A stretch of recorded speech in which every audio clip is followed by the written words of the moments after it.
राम राम। कहते हैं कि सुनार का कचरा भी बनिए के बादाम से अच्छा होता है। इसका अभिप्राय यह है कि हमें हमेशा अच्छी संगत में रहना चाहिए। अच्छी संगति का जीवन में बहुत महत्व है।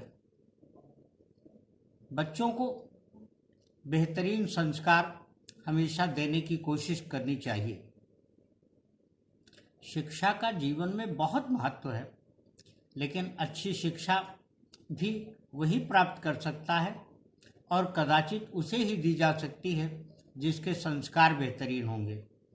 अगर संस्कार में कमी रह गई तो अच्छी शिक्षा दे पाना किसी को अथवा किसी के द्वारा प्राप्त कर पाना बहुत ही कठिन और दुष्कर है। यह तभी मुमकिन हो पाएगा जब किसी एक अवस्था विशेष पर जाकर के कोई स्वयं शिक्षा के महत्व को समझे, और वह अवस्था आते आते बहुत देर हो जाती है, क्योंकि एक निश्चित समय के बाद व्यक्ति की स्मरण शक्ति घटने लगती है। स्मरण शक्ति बढ़ाने का सबसे अच्छा समय वैज्ञानिकों ने 9 वर्ष से लेकर के 25 वर्ष तक की अवस्था को निर्धारित किया हुआ है। कहने का आशय यह है कि संस्कार बेहतरीन हो, इसके लिए यह अवश्य होना चाहिए कि हम शिक्षा का उसके साथ तादात्म्य बना करके रखें। शिक्षा और संस्कार में अगर तादात्म्य रहे, सामंजस्य रहे, अच्छा समन्वय रहे, तो शिक्षा का जीवन में मूल्य अत्यधिक हो जाता है और वह शिक्षा व्यक्ति के लिए न केवल उपयोगी होती है, बल्कि वह संपूर्ण समाज के लिए बहुत उपयोगी हो जाती है। हमेशा अच्छी संगति का बहुत महत्व है और अच्छी संगति में रहने पर अच्छा व्यक्ति बनेगा, जबकि बुरी संगति उसे बुरा बनाएगी। यह एकदम न केवल सामाजिक बल्कि वैज्ञानिक सिद्धांत भी है कि हम जिसके साथ जिस प्रकार से रहेंगे, जिस प्रकार की चर्चा में अपने को मशगूल रखेंगे, उसी प्रकार से स्थिति हमारे साथ बनती जाएगी और हम पर उसी प्रकार के विचार हावी होते जाएंगे।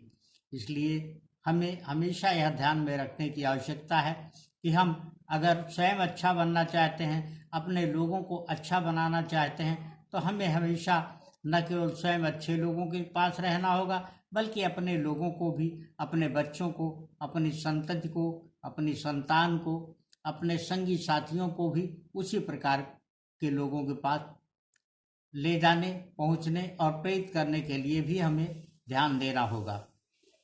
कभी ऐसा नहीं हुआ कि कोई बुरी संगत में रह करके अच्छा व्यक्ति बन सका हो। ठीक इसी प्रकार से अच्छी संगत में रहने वाले लोग अगर कभी किसी आपात स्थिति में, किसी आपदाजन्य स्थिति में या किसी असंगति की स्थिति अचानक उनके साथ उत्पन्न होने पर वह जब उसके साथ थोड़ा भी समय बिता लेते हैं तो उसका उनके साथ उनके ऊपर प्रभाव दिखता है और इस प्रभाव से बचे जाने की आवश्यकता है। कहा है रहीमदास जी ने, कहा है कबीरदास जी ने, कहा है तुलसी ने, और जितने भी हमारे समाज में सामाजिक सुधार के यत्न हुए हैं, समाज को सुधारने के लिए लोगों ने प्रयत्न किए हैं, वो हमेशा अच्छे परिणाम उनके आए हैं, उनके प्रयासों के, और उससे समाज में हमेशा संतुलन की स्थिति बनती गई है। कभी ऐसा नहीं हुआ कि बुरे लोगों से यह धरा खाली रही हो, लेकिन जब भी अच्छे लोगों का प्रादुर्भाव हुआ, अच्छे लोगों का उन्नयन हुआ, अच्छे लोगों ने समाज को अच्छा बनाने के लिए यत्न किया, उसका प्रभाव आज भी हमें दिखाई देता है चतुर्दिक।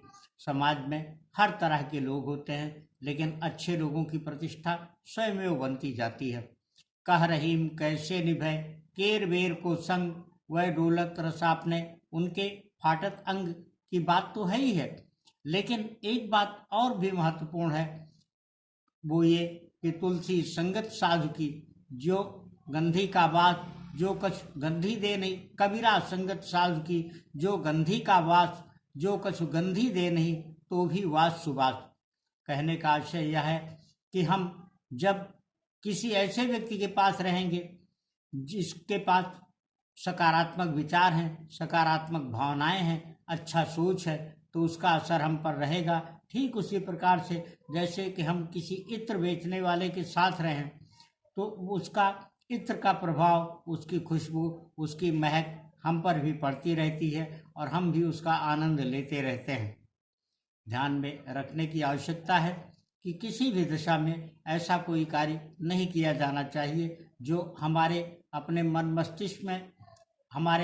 मस्तिष्क को विकृत स्थिति में ले जाए। और यह तभी होता है जब हम किसी असंगति में पड़ जाते हैं, हम किसी प्रकार की बुरी संगत में पड़ जाते हैं और उसके साथ वैसा व्यवहार करते हैं। जब हम इस बात को ध्यान में रखेंगे तो हम देखते जाएंगे कि हमारी सोच, हमारी समझ और हमारे सभी व्यवहार बेहतरीन होते जाएंगे। तुलसीदास जी ने लिखा है कि सठ सुधरहि सत संगत पाई, पारस परस कुघात सुहाई। यानी पारस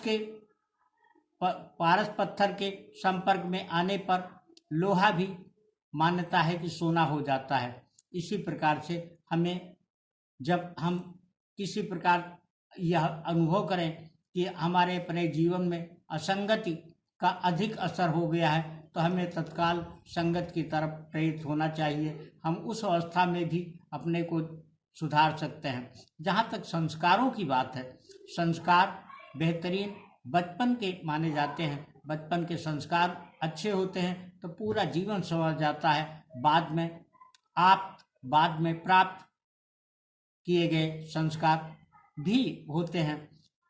महर्षि वाल्मीकि के बारे में एक धारणा यह भी है कि वह डाकू थे। ऐसा बहुत सारे विद्वानों का मत है कि वह डाकू थे।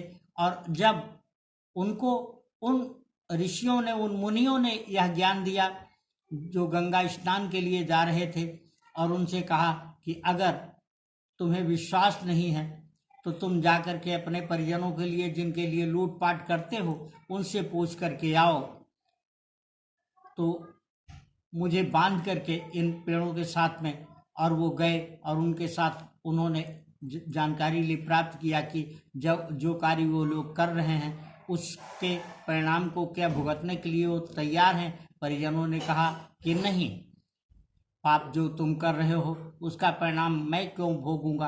कहा जाता है कि वाल्मीकि वापस लौट करके आए और उन्होंने सभी साधुओं को, उन मुनियों को, ऋषियों को छोड़ दिया जिनको उन्होंने बांध रखा था लूटपाट करने के लिए, और उनसे कहा कि अगर ऐसी स्थिति है तो अब मैं भी आप ही के साथ चलूंगा, और उनकी संगत प्राप्त कर ली। उसके बाद कठोर तपस्या के साथ उन्होंने जिस साधुता को, जिस सिद्धि को प्राप्त किया, उसकी अपनी अलग कहानी है। लेकिन एक मान्यता तो इसके साथ यह बनती ही है कि अच्छी संगत हमेशा बहुत अच्छे प्रभाव डालती है। एक बात इस संबंध में और भी है कि कुसंगति से हमेशा बचा जाना चाहिए, और कुसंगति विचारों को नकारात्मक ऊर्जा से भर देती है।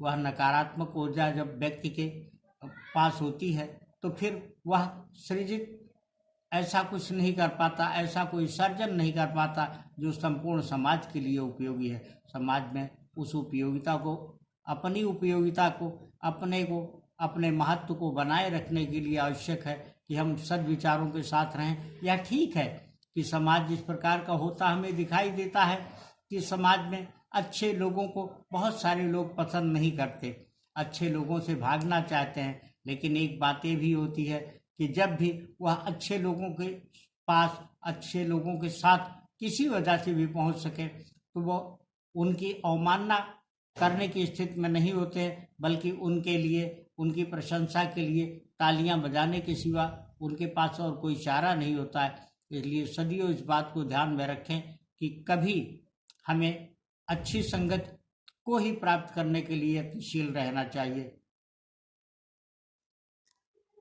दास जी ने कहा है, रहीम दास जी ने कहा है कि जो रहीम उत्तम प्रकृति का करि सकत कुसंग, चंदन विष व्यापत नहीं, लिपटे रहत भुजंग। इसका आशय यह है कि हम अगर अपनी प्रकृति सदियों अच्छी और निर्मल बनाए रखने के लिए यत्नशील रहें तो कुसंगति हम पर प्रभाव नहीं डाल सकती, और किसी भी स्थिति में इसके लिए संकल्प का होना आवश्यक है।